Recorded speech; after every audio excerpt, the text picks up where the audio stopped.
096. This is Scott Kaplan and Crew Tonight. The very best from today's Scott Kaplan and Crew show on the mightier 1090 AM ESPN Radio. SoCal Sports Talk. Here's Scott Kaplan, Alex Padilla, and John Browner.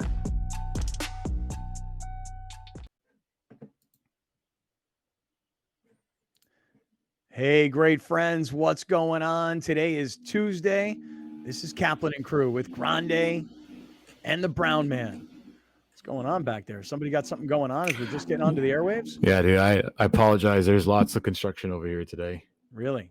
Yeah. What do you got going on down there in North Park? I have no idea. Mm-hmm. All right. Okay. Yeah, All right. there's a lot. A lot going on. Okay, I'm with you. Hey, we're just getting onto the radio. We're just getting on to television tonight, 7 to 8 p.m. on Channel 4 San Diego, the Cox YurView Network, all throughout the state of California. We're jumping on to YouTube, which I know was a very active, very, very active live chat yesterday. And I'm sure it'll be lively again today. And all the social platforms that you can find us on, we're so easy to find. Twitter, Facebook, Instagram, LinkedIn, TikTok, you name it, we're on it. Audio podcast, pretty much everywhere. So, hey, look, we're just getting rolling on a Tuesday. You guys, I assume, were watching this Lakers-Warriors game last night on television. I was there in Crypto.com arena. I got to be honest with you. I'm shocked. I mean, I am. I definitely was sending positive vibrations for a Laker victory. But, you know, I'm not positive I really thought they were going to win that game. But I guess on the other hand, you know, if you really, really look at Golden State throughout the year, they didn't play well on the road. Their record would indicate that. But they're going home now. And, I mean, don't we all kind of think that they'll win on Wednesday and then game 6 will be in LA on Friday? And if the Lakers win that, obviously they move on. If they lose it and they got to go back to San Francisco, I think they're in huge trouble. But, man, Lonnie Walker last night. What a story of a guy who was a starter early in the season, who really gets benched essentially because he got hurt and then they made all the trades and then his playing time went away with the emergence of other guys. And Lonnie Walker off the bench, 15 points in the fourth quarter last night. And to me, because Grande, you know I'm a story type guy. I'm more into the story than I am the X's and O's of a game. To see LeBron James go to Lonnie Walker as the game ended and embrace him and, you know, talk in his ear and whatever was said. And he talked about it after the game, LeBron. But to see a young kid like this have that moment and then to have a player like LeBron put his arm around him, essentially kind of saying like, thank you. Without you, we don't win this game. Without you, we are not, you know, continuing on. I don't know, man. It just was, there was an emotional angle to it that I liked a lot. I was happy for a kid like Lonnie Walker last night. I don't know about you guys. What it looked like on TV?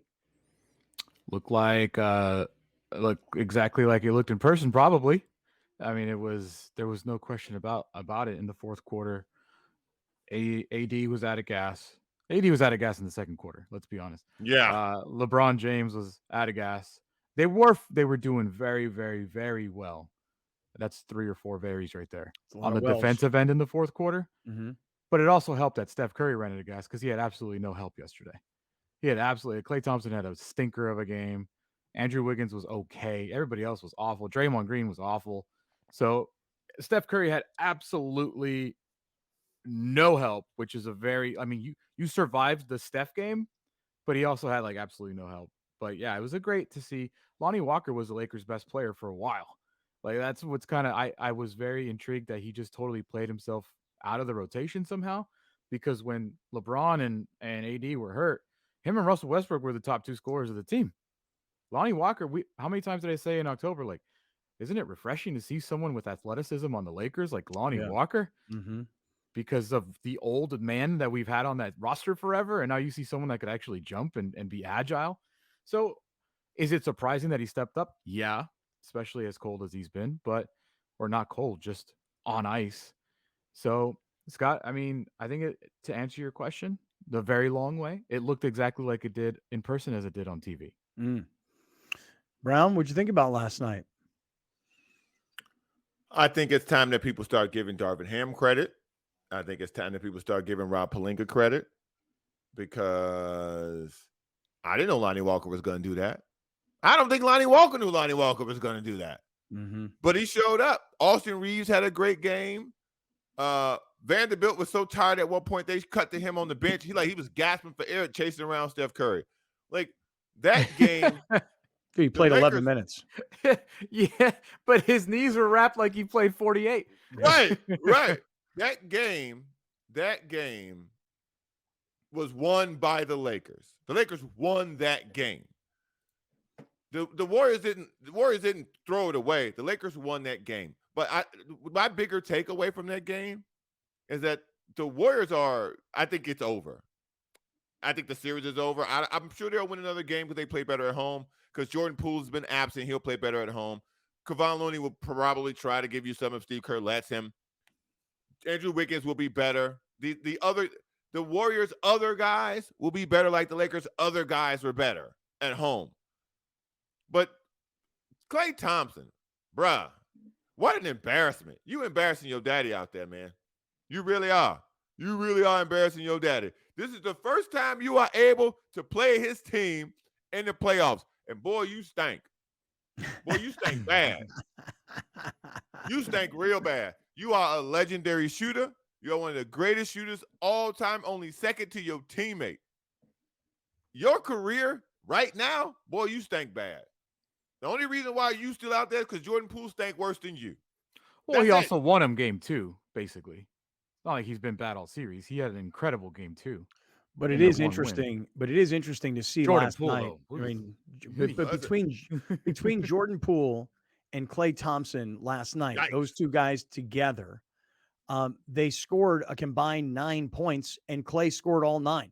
For Klay Thompson to score 9 Lonnie points, Walker outplayed both of them in one quarter. Right, that's right. Lonnie Walker outscored Klay Thompson and Jordan Poole combined in one quarter. In fact, there was at one point, kind of late in the game, where Klay threw up some crazy three, and he's kind of by the Golden State bench, and you literally see Steve Kerr like, "What are you doing?" Like throws his hands up in the air. What are you doing? To see a coach have that sort of physical relation, yes, with a player of that magnitude, pretty surprising.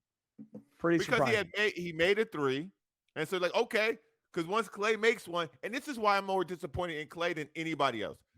When a guy that great makes one, you think, okay, he can make the next 5. The next shot he took was so bad.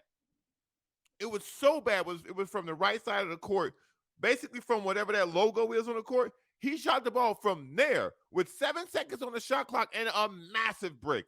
And then the next 3 he took was in front of Steve Kerr from almost equal the distance, and it was just as bad. So I expect so much out of Klay Thompson. I'm such a high regard for him as a basketball player. For him to be as bad as he was, and Alex, he won game 2. But a person of that caliber, game 1, game 3, game 4, nothing. You can't do that. Yeah. Well, I mean, I'm glad he didn't. So. Yeah, me too. Yeah, I'll tell you what.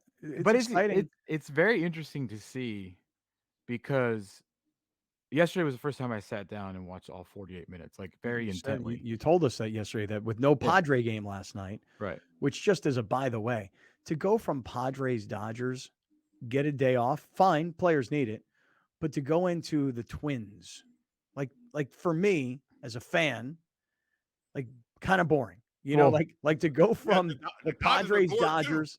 The Dodgers were bored too. They got their rears kicked yesterday. Oh, the Dodgers got annihilated. But it's kind of like you're on the road, you go to San Diego, you play. I'm not going to call it like an overly emotional series. It's kind of too early in the season, but you seem to put a lot of energy into winning that series, and coming back on Sunday and winning that game.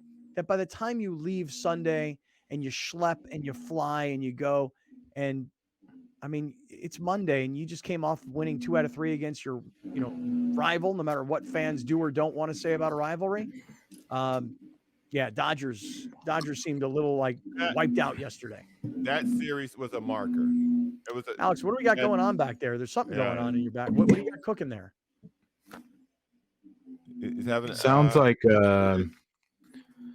Honestly, I can hear it. I don't know what it is. Sounds But like when a I put my vacuum. headphones on, I can't hear it. Yeah, it's not a vacuum. There is like actual construction happening. All my windows are closed. There's not much I could do. I can mute myself. No, it's all right. I just all of a sudden I thought maybe Yeah. like there was going to be like a bulldozer It pulling into sounds your like house. some sort of large drill going through concrete in the alley or something like that. That's Isn't it kind of what funny it how is. sometimes we can all hear background noise at each other's place? Like yesterday, you guys called me out, I think, for like birds chirping. That was beautiful. Yeah. It was Yeah, it majestic. was great. It was Yeah. like you Birds had were some singing. blue jays or something out It there. was Yeah. like Yeah. Mother Nature was on the show yesterday. It was Yeah. great.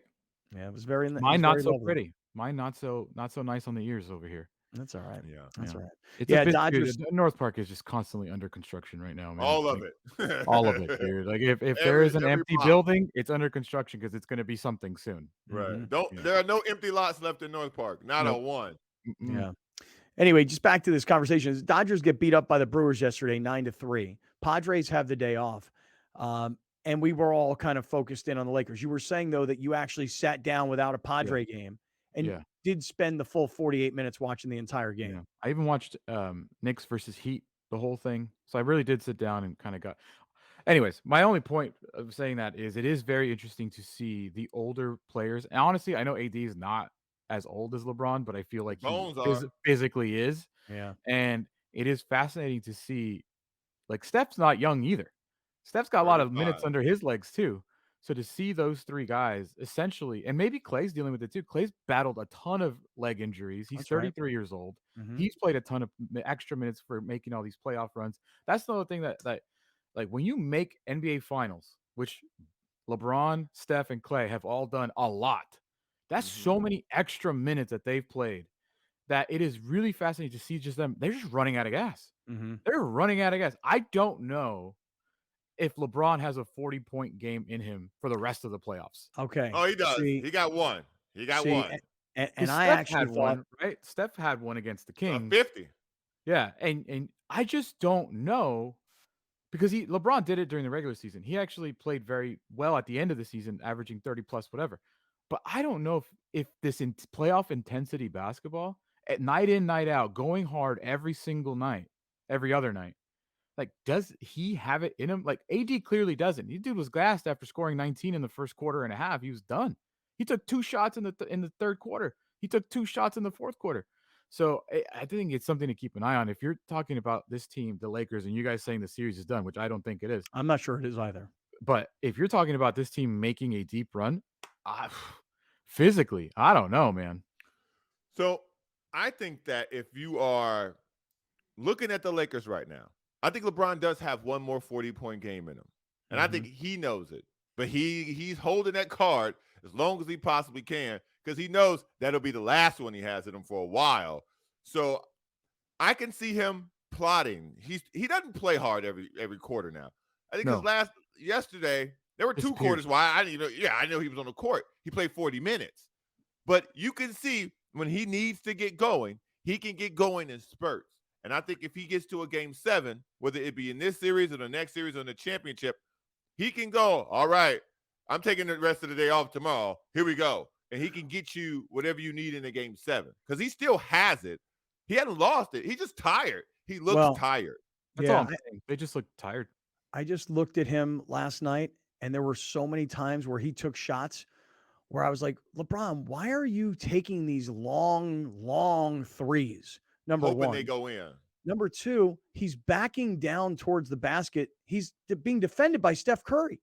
Curry's got his hand on LeBron's back, and LeBron is backing him down, and LeBron stops. He's 15 feet away from the basket. I'm like, what are you doing? Like, you're playing against a guy who's much smaller, much weaker. Like, work him. Take him to the rim. Yeah. Every time we talked about how the Warriors they don't have a single person that can guard Anthony Davis. They definitely don't have anybody that can guard LeBron James when he decides to be aggressive driving it in. Nobody. Correct. Yeah. So when it is so frustrating to see LeBron just spot up from 25 feet out, you're like, Mhm. I get it. You're tired, but that's not the shot. Give it to somebody else, man. No, and there were a lot of times, especially late in the game, where he not only missed threes, but missed mid-range shots, missed close-up shots. But I'll tell you what, this is the one thing about the Lakers as the year has gone on, is that LeBron has always said, at least during this year, everything should run through AD. And I feel like the entire regular season went by and it didn't really go to plan. And now it's not just going through AD, it's just trusting other guys. You know, I mean, maybe that sounds simple, but look, you can count on Austin Reeves. You can count on quality minutes from Dennis Schroeder. You got something from Lonnie Walker you weren't expecting. D'Angelo Russell, that guy Awful is game. just completely hot and cold. You know, But here's you either but here's the benefit the Lakers have. Every night you can spin that wheel and one of those dudes will show up, whether it be D'Angelo Russell, Rui Hachimura, now add Lonnie Walker to that mix. At some point it'll be Jared Vanderbilt. You can spin that wheel and a third guy is popping up and helping you win a game. The Warriors don't have that. They're spinning that wheel and a zero's coming up in Take Jordan it to another Poole. level. Like if you look around the league, in the West specifically, what's the Suns' biggest problem? They got nobody else. They It's got KD. It's KD and nobody. Booker. They got That's nobody. it. And the That is Lakers it. have been so fortunate that they have had someone, whoever it be, step up. Every time they win a game, someone else has stepped up. Yeah, that's right. Somebody. That's right. Well, let me say this. We'll get deeper into this, and I think that after the game last night, to hear from Lonnie Walker, which I thought was great, to hear from Steph Curry, we'll get into that, and we've got a whole bunch of stuff around this game last night and around this series, so we'll get into that. I did see last night, just by the way, when I was walking around crypto, I saw a lot of San Diego people, surprisingly, last night. I mean, like people that I know. That were at the game and they're early and watching the pregame warmups. I was walking around the floor and and then I stopped and talked to people. I was like, wow, you guys are San Diego people. I didn't know you came up for Laker games. And most of those people are like, what are you doing up here? And I'm like, It's a I short work drive. What do you mean? across the It's a street. short Yeah, drive. right. LT It's told nothing. you. What do you? It's 30 minutes. What, It's nothing. what do you mean? Right. I take the coaster. What are you talking about? We can't take the coaster because, you know, those Oh, it's cliffs open in again. San Clemente. Oh, it is? It's open again? Yeah, April, late April, it opened again. Yeah. Oh, really? Okay. Maybe I would love to take the train rather than You drive. should do All it, right. man. So listen, so besides Lakers Warriors, which is obviously something that we were all watching last night, definitely going to get into what is next for the Padres because everything going on this week is really kind of to get you to the weekend, which is where the Padres will play the Dodgers again, only this time in Dodger Stadium. So we'll talk about the Padres coming up. I'll tell you some other things that are on my mind, more kind of hyper local stuff today. I've been following the story of former San Diego State All-American punter Matt Ariza. Gosh, I feel really bad for this young man. I really do. I mean, he kind of lost his career last year over accusations that have since been proven false. And will he ever get another shot in the NFL, or is his reputation so toxic that his punting skill is not good enough to overtake that? I want to get into that story as the afternoon goes on. Also, another story I want to get into is, are you guys seeing the reports that the MLS to San Diego is like a done deal? We're just kind of waiting on an official announcement from Major League Soccer. And so I want to talk about that as the afternoon goes on. So there's a bunch of like San Diego centric stories that I really want to get into. But Lakers Warriors, I must admit, just where we are in the season in the NBA versus where we are in the season in baseball. I'm more interested right now in the Lakers Warriors. In fact, last night I ran into a woman at the arena. She's a San Diego person. She owns a car dealership here in San Diego. And I said to her, I said, hey, I didn't know you came up for Laker games. And she said, this is what she said. Well, there are no sports in San Diego. And I'm like, well, I mean, you know, you got the Padres and, you know, and Padres Dodgers this past weekend was exciting. She's like, yeah, but other than that, other than the Padres, if you want basketball or hockey or NFL football or whatever, she's like, you got to come up to LA. Like, this is what she was telling me. Mm-hmm. So I thought that was kind of interesting. How are the Kings doing in the playoffs? Sacramento Kings? No, the LA Kings. Oh, those guys. Yeah. How are the Anaheim Ducks doing? Because I saw they got very well. They got the number 2 pick in the draft. So yeah, I don't know what that lady's talking about. I don't know if she heard of a little thing called the Final Four. Yeah, I think she, but don't you understand what she's saying though? I mean, like the only game in town is the Padres. No, I'm you defensive. Don't. No, you're defensive about that? The San Diego Wave are doing pretty damn well. They're the largest draw in NWSL. Okay. When's their next home game? I think it just happened this weekend. Oh, really? Yeah. And who they play? I think I read they lost. Did they lose 2-1 this past weekend? I don't remember. Okay, right. So you're so into it Wow. that you don't. Yeah. Not saying wow. I'm into it, but just telling you the sports that are happening. Listen, I'm of the opinion that there is a sports revival happening in San Diego. Yeah. I Where? think that. Well, I'll explain it. to you. I can get to Anaheim faster than she can get to Anaheim from downtown LA. I That's can a fact. get to. I want to go watch Anaheim. another baseball team.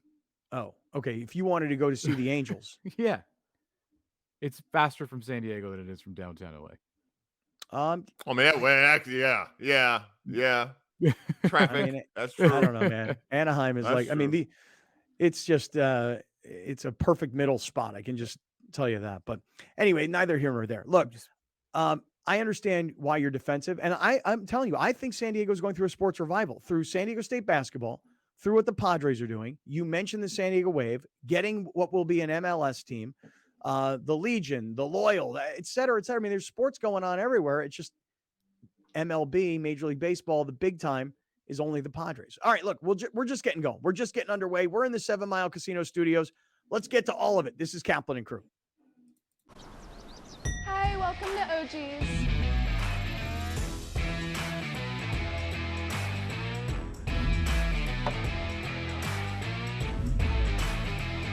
Touching down this football season at OG's has never looked better. You can now eat pizza, drink beer, and earn rewards at select OG's locations. You won't miss a live game when you're watching at OG's. We're going all out, all game, all season long.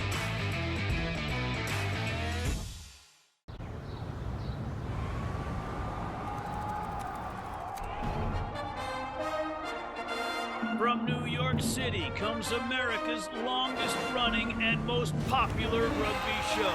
The biggest names in Major League Rugby, MLR highlights, and big match previews. Rugby Wrap-Up presents MLR Weekly, made in New York City. Kaplan and Crew Tonight is brought to you by OG Sports Brewhouse Pizza, where you can eat pizza, drink beer, and earn rewards.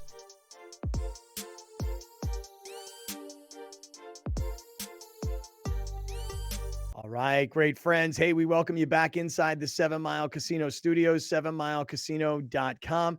As promised, the head coach of the San Diego State basketball team. I'm wasting no time at all. Coach Brian Dutcher returns to Kaplan and Crew. Coach, how are you today? Top of the world. I'm throwing out the first pitch tonight, so I'm good. That is so cool. Have you ever thrown out a first pitch? No, no, I haven't. I haven't won enough to throw out a first pitch. I guess I finally won enough to get a throw out one. And have you? You better get that arm ready there. Yeah. Have you practiced at all, Coach? No, I remember when Matt Story used to take Coach Fisher out and they throw some warm ups, but I'm just gonna lob it up there. I'm not trying to throw heat or anything. You do know, though, that everybody's watching. Like, if it's a good one, we're all going to go, wow, great job, Coach.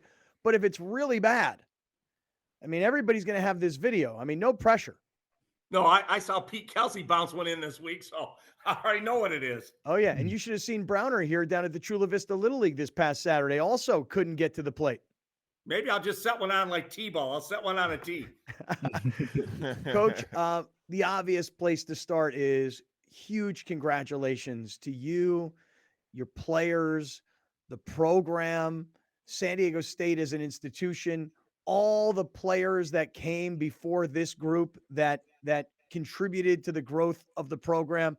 Huge congratulations. How different is your life 10 days after the Final Four in the national championship game? You know, Scott, I'm so used to working that we got back on Tuesday. I was in the office Wednesday morning, and we're recruiting. We're trying to build next year's team.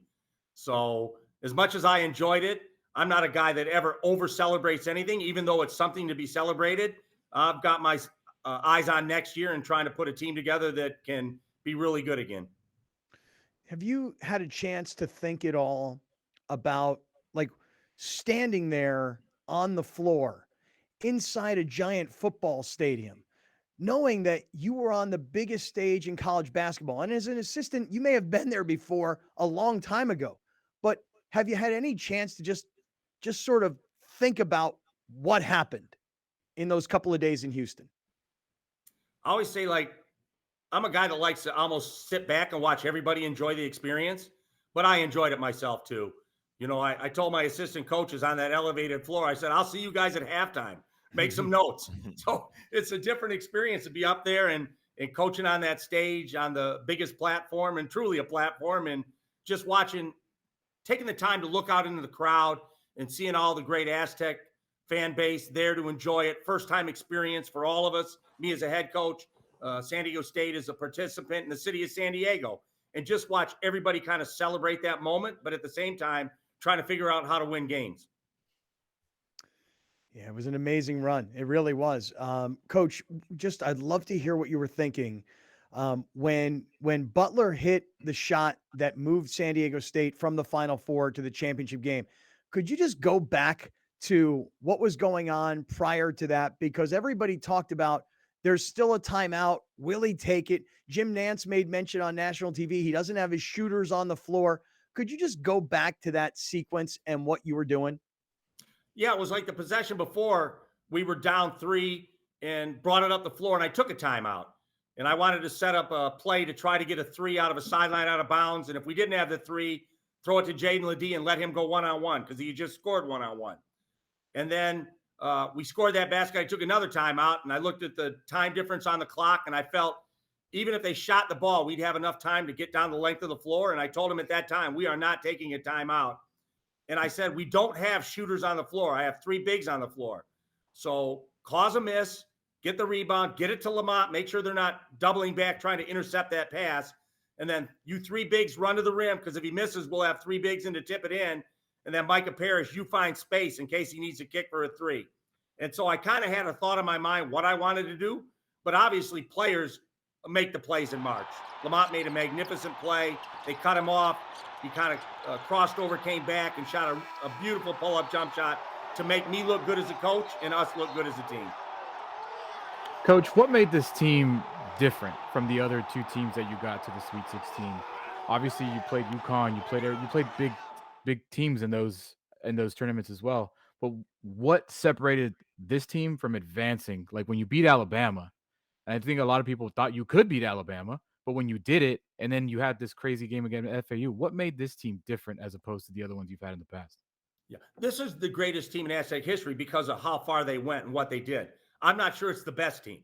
So there's a difference. I mean, that Kawhi Leonard team with Malcolm Thomas, Billy White, DJ Gay, that was a team capable of winning a national championship.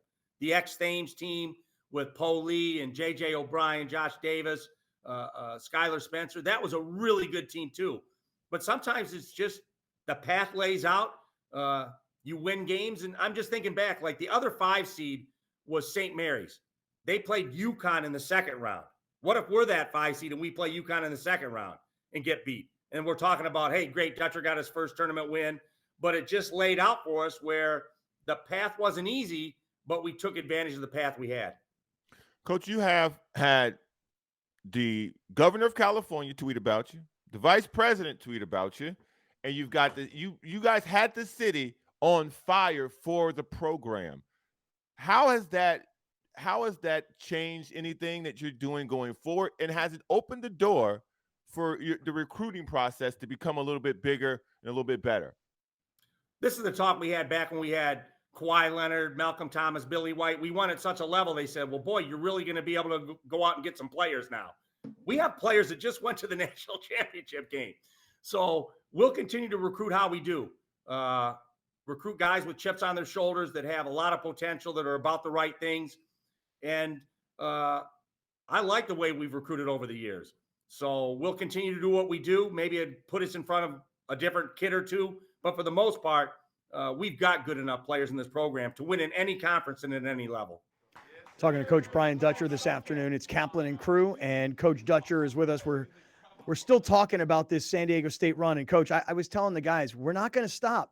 You know, I want to keep talking to these kids. I want them to be known commodities in this town. We know their names, want to know their stories, want to know more about these guys. Because like you said, by virtue of what they accomplish, it's the greatest San Diego State basketball team ever. It doesn't necessarily mean it was the most talented or the best, but I want to keep going with these guys because they really did something special. And I just got to say that this Final Four run, it really entranced the whole city was into it. Like I've never seen anything like it before. And when Butler hit that shot, coach, that is like one of the top 5 moments in the history of San Diego sports. Does everybody have a grasp on that quite yet? No, and they asked me at the time how big Butler's shot was. I said, if we win the whole thing, they'll remember it nationally forever, but it'll never be forgotten in San Diego. So that shot will live in San Diego for as long as San Diego State is playing basketball and the city embraces college basketball. So it was an incredible moment. Nationally, it'll be remembered, but not like it would have if we won the whole thing. Yeah, that's true. One of the best things is there's a picture of Lamont Butler and he's letting go of the ball. And for us, just being a little selfish, our man Alex here is standing in the background with his arms raised before the ball has even gone through the net. It was awesome. I knew it was going in, coach. Never had a doubt in my mind. I don't know about you, but I was confident from the stands. Well, I'm thinking, is there time left on the clock? What do I have to do? I mean, I put both arms up, but then I was like, what if they put 0.2 of a second on the clock? So I'm still in coach mode. And the same thing can happen against UConn. To go to the Final Four, we really didn't get to celebrate. It's like they're going to put time on the clock. I'm convinced of it. So we have no timeouts. If it's their ball, here's what we're going to do to keep Kalkbrenner from throwing to the rim and getting a lob to tip in to beat us. If it's our ball, we want to throw deep. So all we have to do is touch it. And then the refs come over and say, no more time. So it's like a anticlimactic celebration to go to the Final Four. And same thing with Florida Atlantic. It's like, I'm convinced they're going to put time on the clock. They always do. And so when that moment happened, Dusty May was trying to shake my hand before the refs ruled it good. I said, Dusty, I'm not that guy. I want to make sure they count it before, we shake hands and we start celebrating. Coach, I thought the most impactful thing throughout the tournament was I saw your team's true identity come to the surface. The amount of defense, the 40 minutes of defense from end to end that your team was able to play throughout each game, you could see it was frustrating these other teams you guys were playing because they were used to guys playing like that maybe a couple minutes a game, maybe a half. But when you guys were pressuring guys like that and defending like that the entire time, I think you guys wore a lot of people down. Were you able to get the guys to see that through film study? And did they pick up on it? Or was this just something that all year you guys were doing? It's just our culture. Like when we do a shooting drill early in the year, like we want to make 120 in 2 minutes or whatever that is. And if we don't make it, a lot of coaches say, okay, on the line, down and back. And I'll say, okay, on the line, we're going to do some defensive slides. We're going to do shuffles. We're going to do this and that. Because I tell them there's games where as open as we are, the ball's not going to go in. How are we going to win those games? When we're wide open, it's a great shot. It doesn't go in. Those are the games we're going to win with our defense. So it's just a mindset. It's a culture that we're going to be defense first. And as open as we are, sometimes the ball does not go in. And we're one of a handful of teams that are going to win games when the ball doesn't go in. See, going into this tournament, Coach, and you know this well, but the country learned about it. Going into the tournament, you were 0-3 in the NCAA tournament as a head coach at San Diego State. Now you're 5-4. Going over 500. That's not very good. Well, hey, it's better than being under 500. It's better than being 0-3. That all happened in one tournament. And what I thought was really interesting is how we have gotten the chance to see the development of the program. For a lot of America, people are like, wow, San Diego State. And then what they start to do is they say this, Brian Dutcher, one of the top college basketball coaches in the country. Like they start to talk about you differently. Are you a much better coach at 5-4 in the NCAA tournament than you were when you were an 0-3 record? Well, hopefully I'll get paid like a better coach. But Hey-o, coach I've always been. Richard, our sports information director, I asked Richard because I didn't know. I said, how many NCAA tournament games have I been on the bench? Not head coach, been on the bench. I think it was like 56 NCAA tournament games. So I just say now I'm 63. I know a lot more at 63 than I knew at 53, than I knew at 43, than I knew at 33. Even though at that time I thought I knew everything. So if you can survive in this business, those experiences pay off. And so I chose my path wisely. I knew I wanted to retire as a coach. Sometimes you think you're going to be the coach that takes a lesser school and resurrects it. And in 3 years, you're out of work and you can't find a job. So I thank Coach Fisher for keeping me along for that ride for so long. And, I was patient until I got the job I wanted, which was this one. Yeah. I want to ask a very open-ended question to you, Coach, and it maybe has to do with pay, maybe has to do with assistants, maybe has to do with conference. What is the future of this program now? Obviously the rumors of Pac-12, Big 12 realignment, assistant coaches could get poached when you make a national championship run. We all know which players are coming and which players are leaving. What is the future of this program? We've been in the Mountain West my whole time here, and I always say we're a high major program in a non-Power 5 conference. I'm trying to paint us like Gonzaga. Gonzaga's in the WCC, but they're looked at as a high major program. I think the West Coast always believed that San Diego State plays high major basketball, but now the nation's kind of been made aware of that. So I think it's upped our branding in the nation. West Coast, it's always been good. So if we make a conference move, I'm not stressed over it. I know we're a good enough program to survive wherever we end up. And whether it's in the Mountain West, we'll continue to have a high major program in the Mountain West. If we're in the Pac-12 or Big 12, our intention is just to compete at the highest level in those conferences. So those all happen at a level beyond me. Whatever decisions are made by John David Wicker and President De La Torre, I'm in support of, and wherever we end up, whether it's staying here or moving on, we'll be ready for that challenge. Coach, you guys have you spoke about this actually when the interview first began about getting back to the business of coaching. You were already recruiting again. With the transfer portal being such a vital process to San Diego State before it became a national thing, before guys started talking about all this talks about transfer portal, you guys were already locked in and recruiting that way, using transfers to build the program. Now that everybody is such a focal point of the transfer portal, has it changed the way that you guys operate within it? It's all NIL. NIL is everything in the portal right now. And, some of these players are being offered $260,000. If you're a big center, you might get $1 million, like a Dickinson or a kid at Kentucky. And so there's a lot of money being thrown around in the portal. And so we have to navigate that. We're not throwing that money away. We're not paying like that. Yeah. Hey, Coach Dutcher, congratulations to you, to your family, to the program, to the players, et cetera. Really amazing job. We really appreciate you always. And thanks for doing this with us today. And by the way, good luck with your first pitch tonight at the Padres game. Well, the only way you'll see it is if I throw it in the dirt. Kind of rooting for that, just like a little bit. I know. I knew if anybody would be, it'd be you. Hey, Coach, we appreciate you. Thank you so much, and congrats. Thanks for having me, guys. Kaplan and Crew Tonight is brought to you by OG Sports Brewhouse Pizza, where you can eat pizza, drink beer, and earn rewards.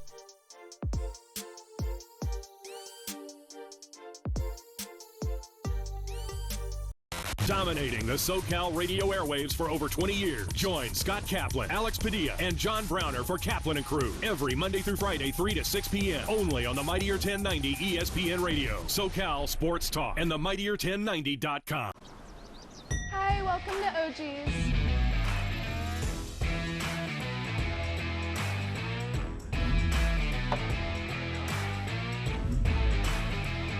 Touching down this football season at OG's has never looked better. You can now eat pizza, drink beer, and earn rewards at select OG's locations. You won't miss a live game when you're watching at OG's. We're going all out, all game, all season long. Murray Lampert now brings architectural and interior design to a whole new level for your remodel, ADU, or whole house build. We're truly a team at Murray Lampert Design, Build, Remodel, and we don't take that lightly.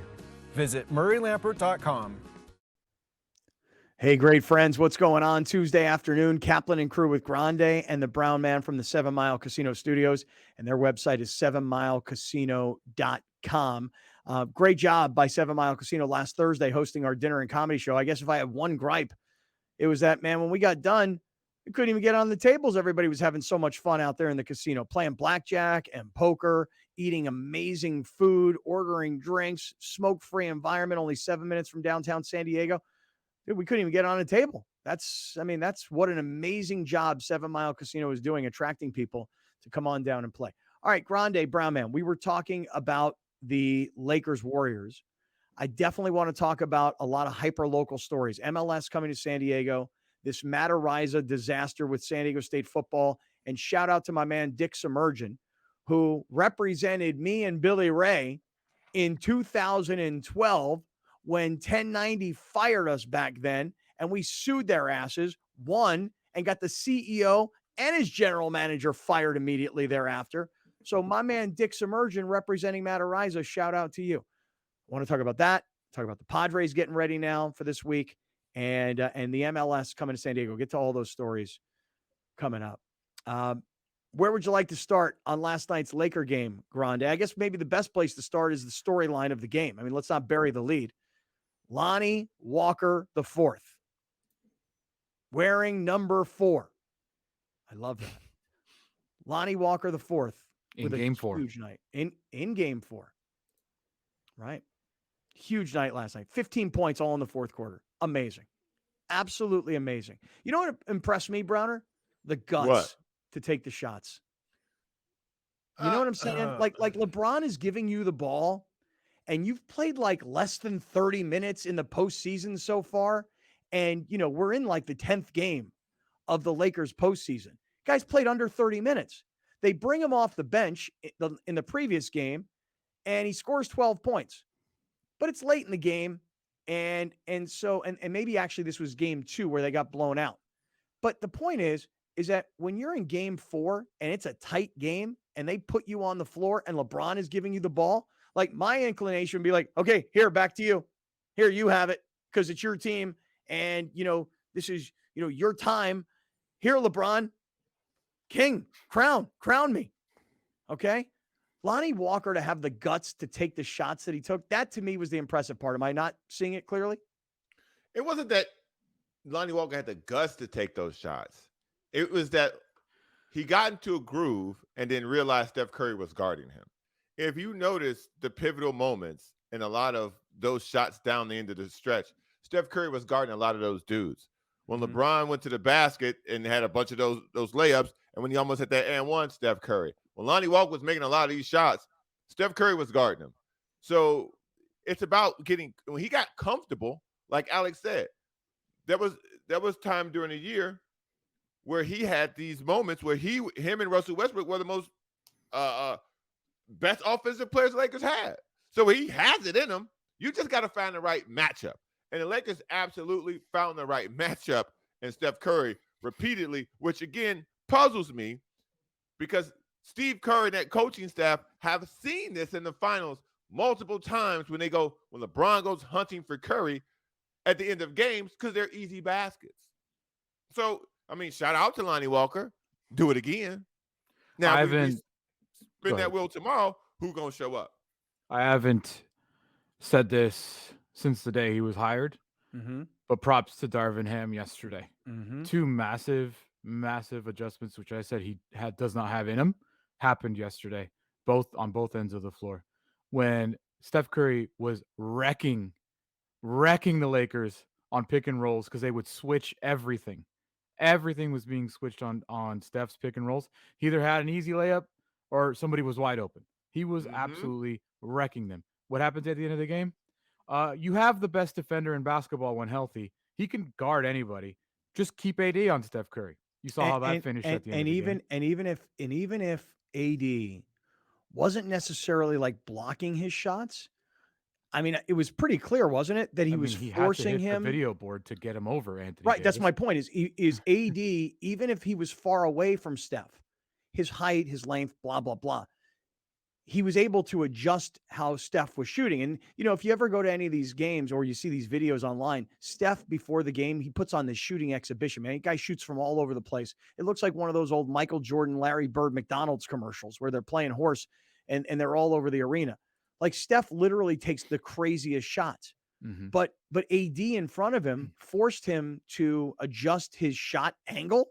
I don't know if this is like technical basketball talk here, but he forced him to shoot the ball higher, like rainbow that thing, So I thought it was a great move too, Alex. And the other one, and by the way, pretty obvious for anybody to see too, right?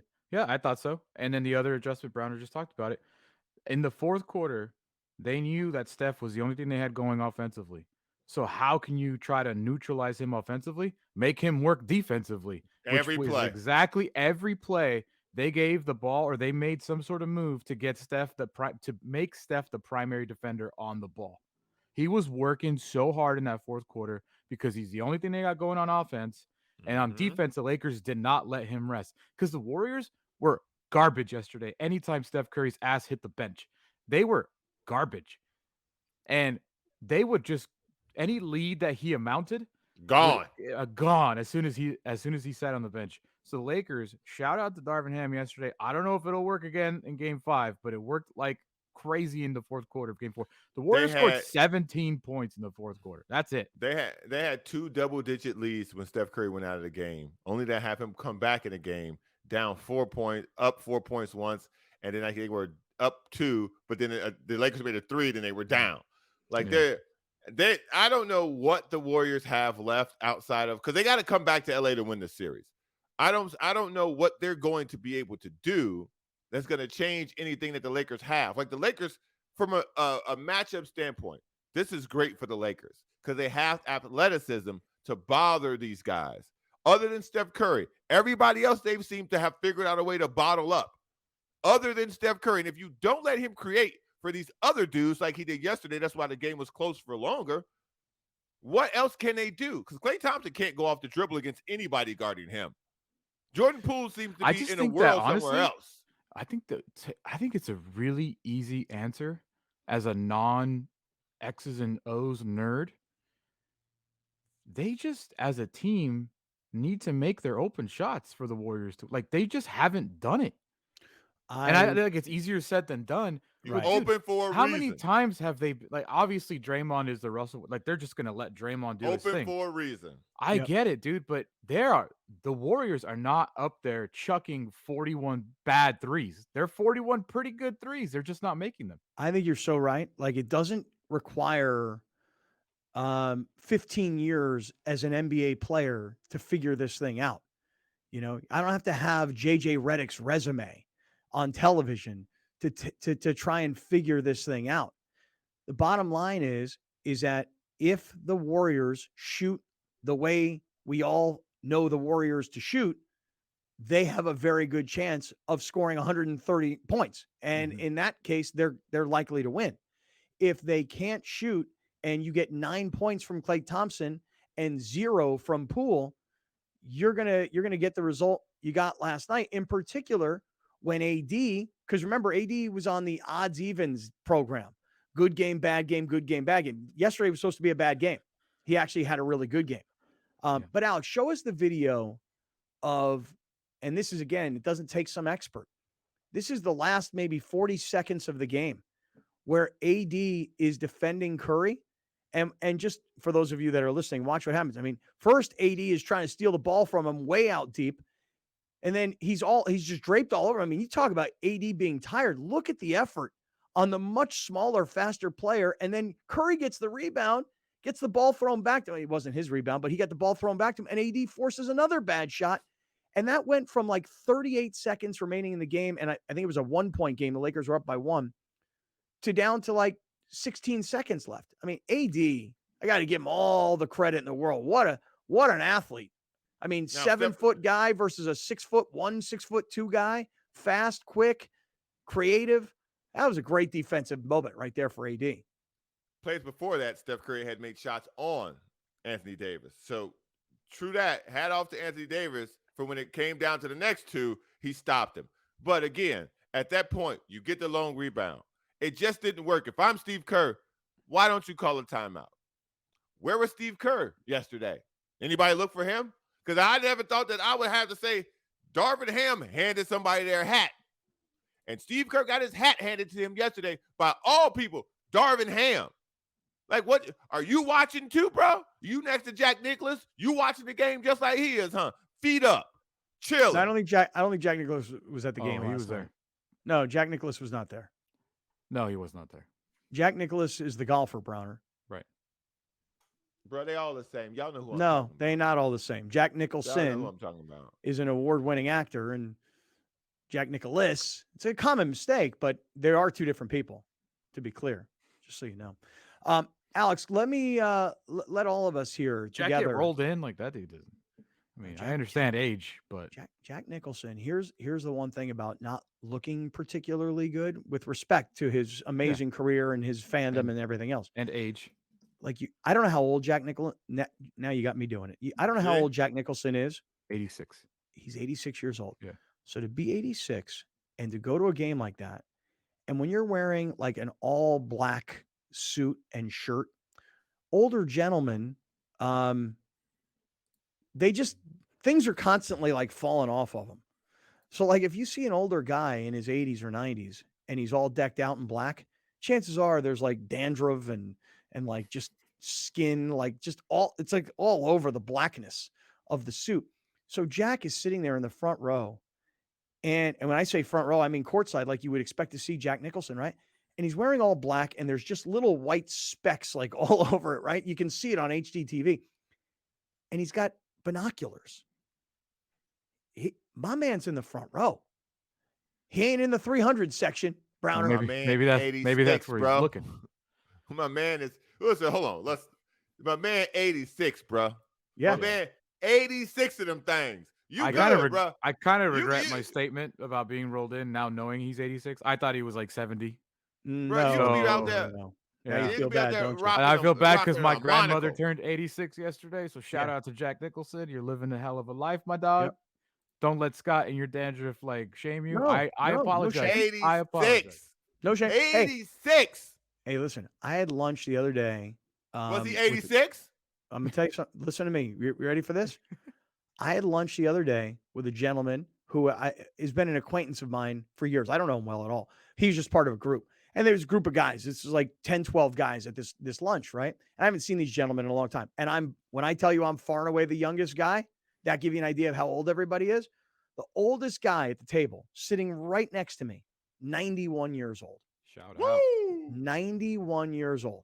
Wear whatever you want to lunch. This guy has been wearing a toupee for as long as I've known him.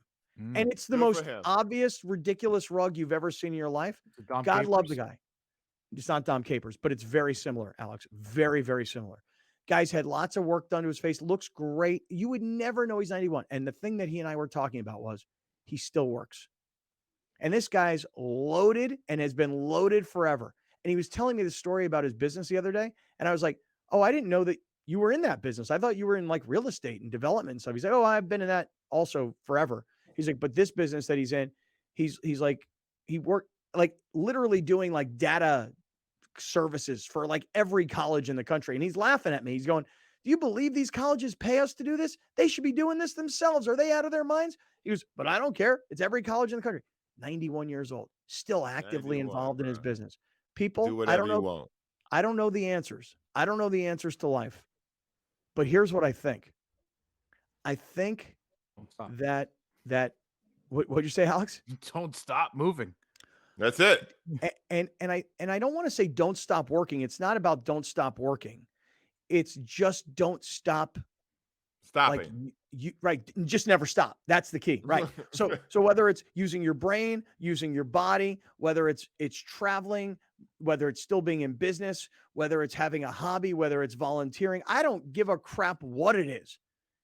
If you never stop, you won't stop. There you go. Perfect slogan. Yeah.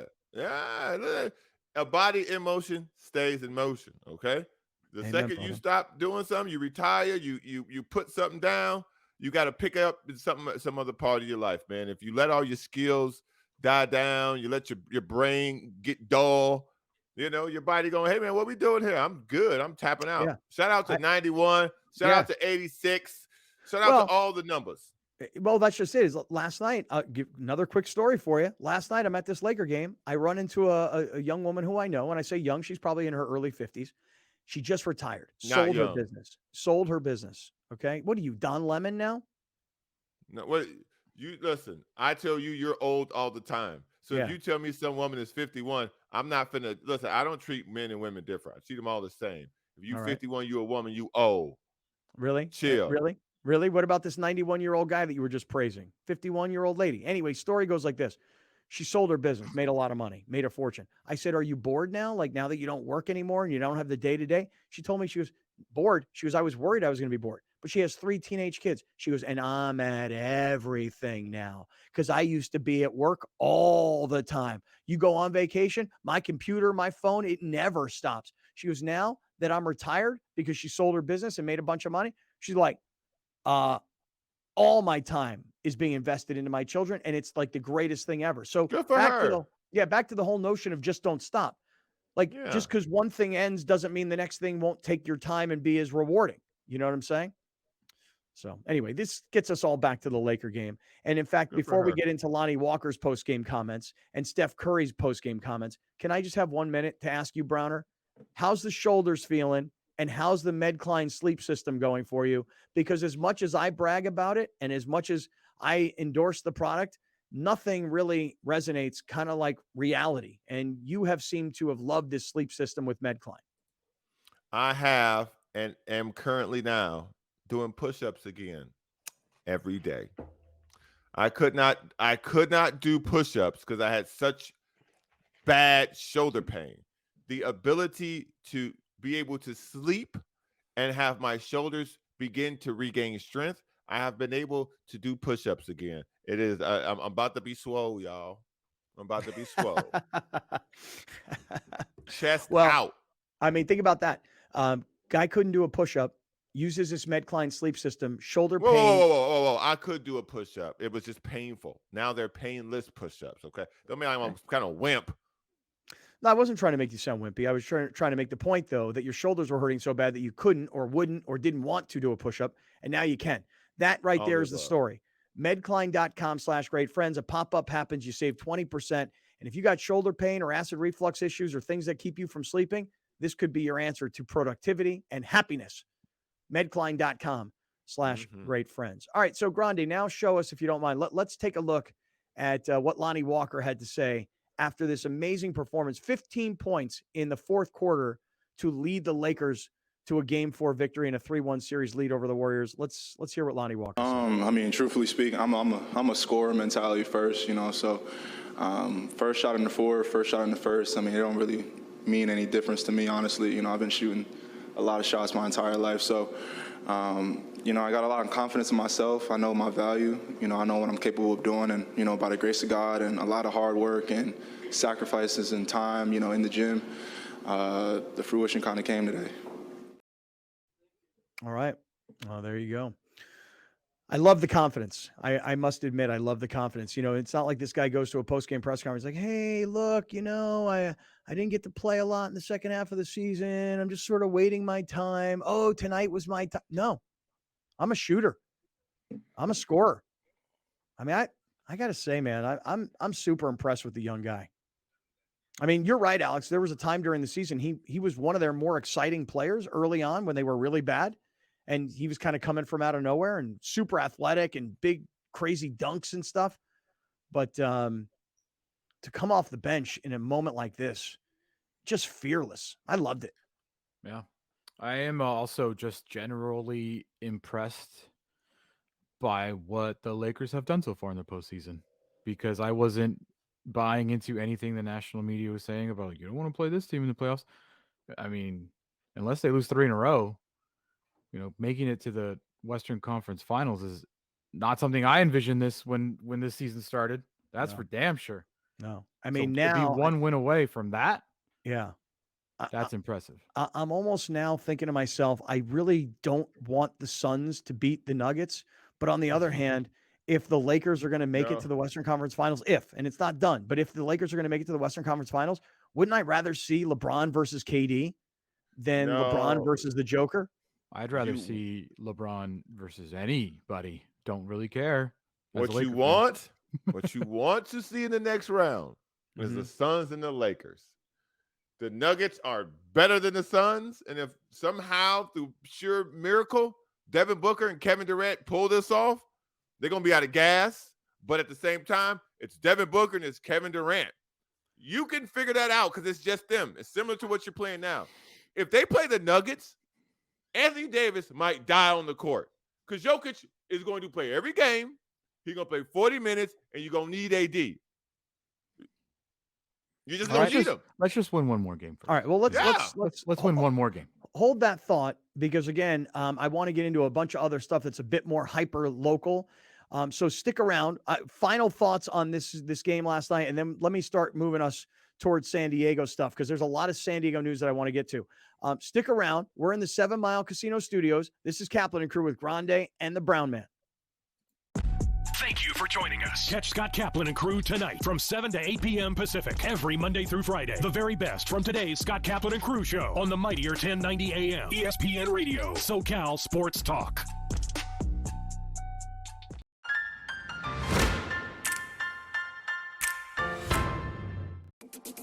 The 2020